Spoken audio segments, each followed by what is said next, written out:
Assalamualaikum warahmatullahi wabarakatuh. Pertama-tama saya ucapkan terima kasih kepada Ibu Miranti Handayani selaku dosen manajemen bisnis dan operasional. Perkenalkan, nama saya Denny Saputra Lubis sebagai moderator dari kelompok 4. Adapun anggota-anggota saya yang terdiri dari Syahrul Ramdhani, Rio Ahmad Kausar, Dinda Putri, Sela Febrianti, Arinda Rizky, Melisa Zalianti, Angel Amaria, Sheryl Rifana, dan yang terakhir ada Sepia Rohmah. Baik, slide pertama akan dibacakan oleh saudara Syahrul Ramdhani. Oke, terima kasih pada moderator Denny Saputra Lubis yang telah membuka presentasi kali ini. Selanjutnya saya akan membacakan definisi strategi proses.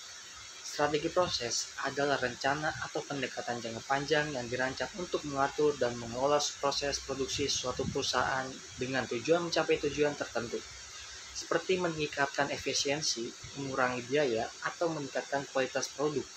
Strategi ini melibatkan pemberian teknologi, metode, dan sistem yang tepat untuk memproses bahan mentah produk menjadi bahan jadi, serta pengelolaan aliran kerja dan sumber daya untuk mencapai hasil yang diinginkan.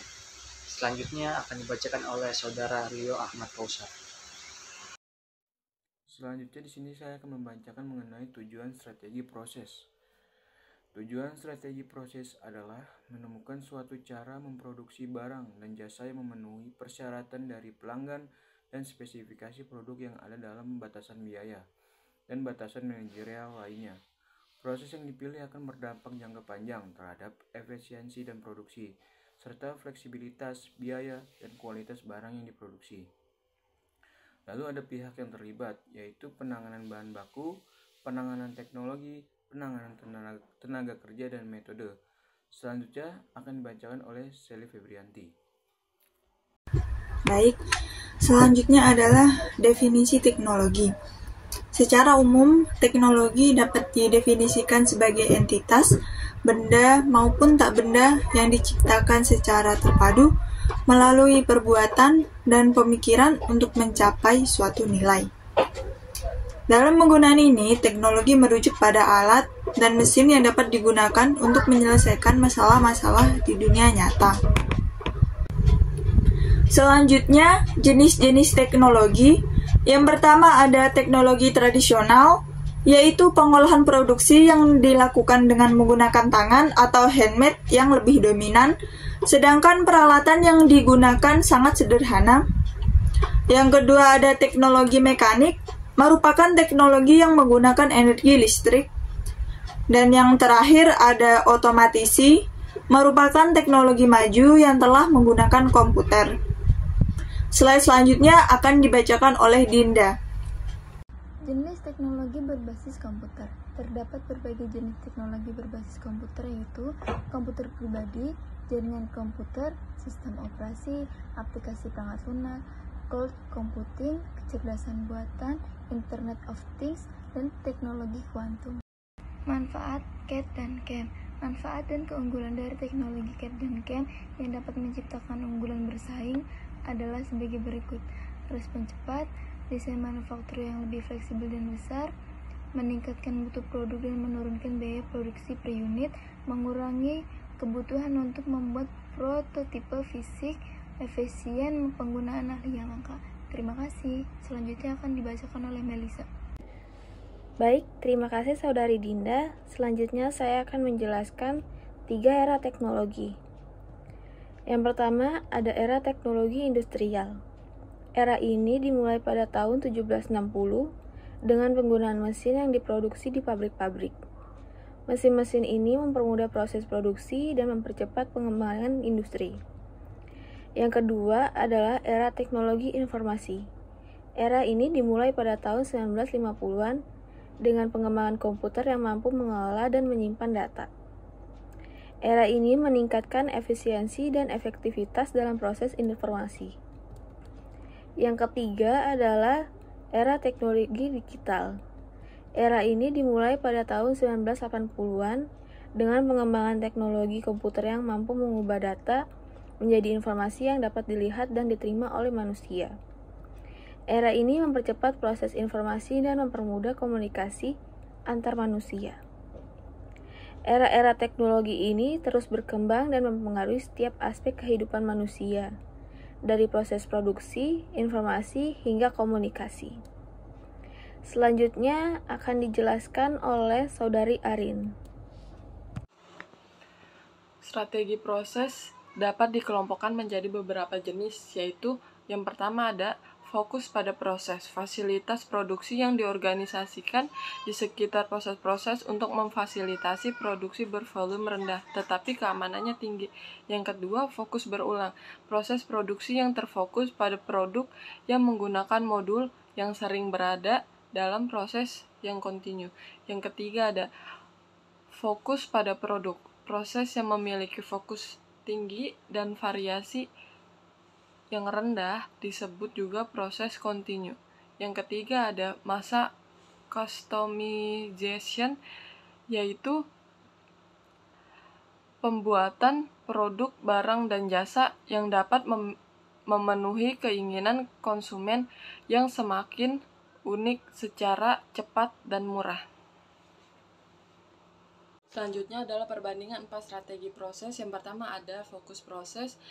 Karakteristiknya ialah fasilitas produksi yang diorganisasikan di sekitar proses-proses. Contoh produknya adalah pabrik yang memproduksi barang seperti kaca, timah lembaran, lampu bohlam, minuman, dan baut pada produk jasa seperti rumah sakit.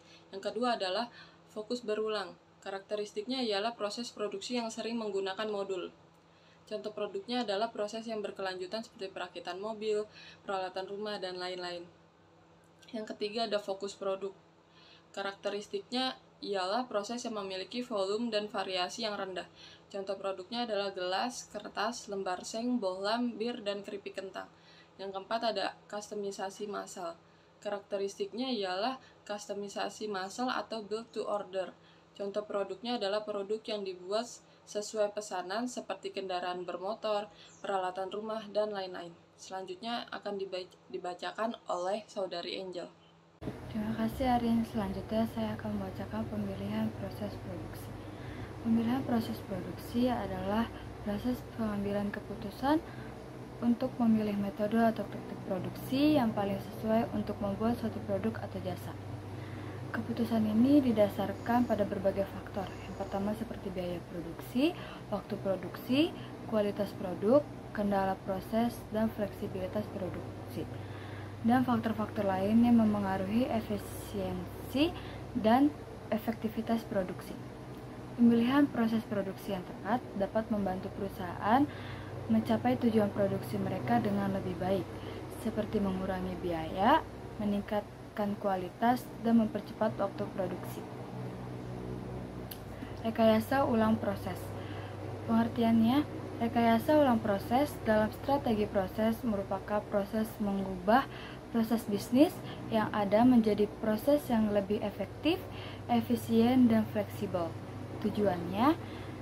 Tujuan dari rekayasa ulang proses dalam strategi proses adalah untuk meningkatkan efisiensi dan produktivitas dalam proses produksi, sehingga dapat memenuhi persyaratan pelanggan dan mengoptimalkan biaya produksi.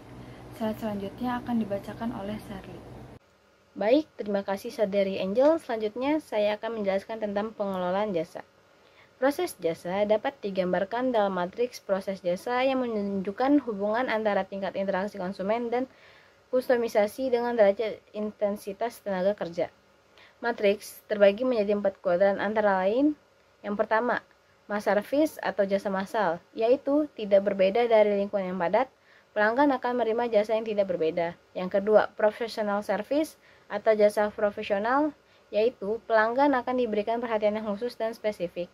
Yang ketiga, factory atau pabrik jasa, yaitu produksi pabrik dengan modal investasi tinggi, proses aliran dalam produksi pabrik. Yang keempat, service shop atau toko jasa, yaitu menyediakan banyak kostumisasi jasa tetapi juga melakukan dengan modal yang cukup tinggi. Manajer dari kategori jasa ini, baik dari service factory, service shop, masa service maupun dari professional service, akan menghadapi tantangan yang sama.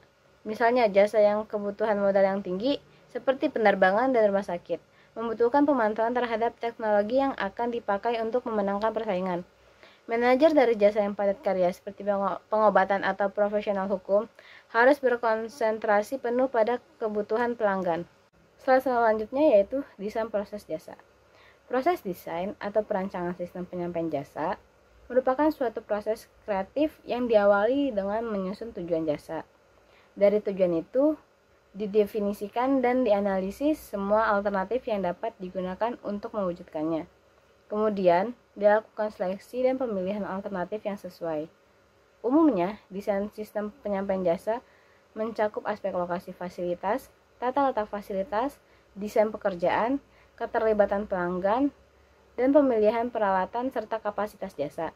Pada prinsipnya, proses desain jasa merupakan suatu proses yang berlangsung secara terus-menerus.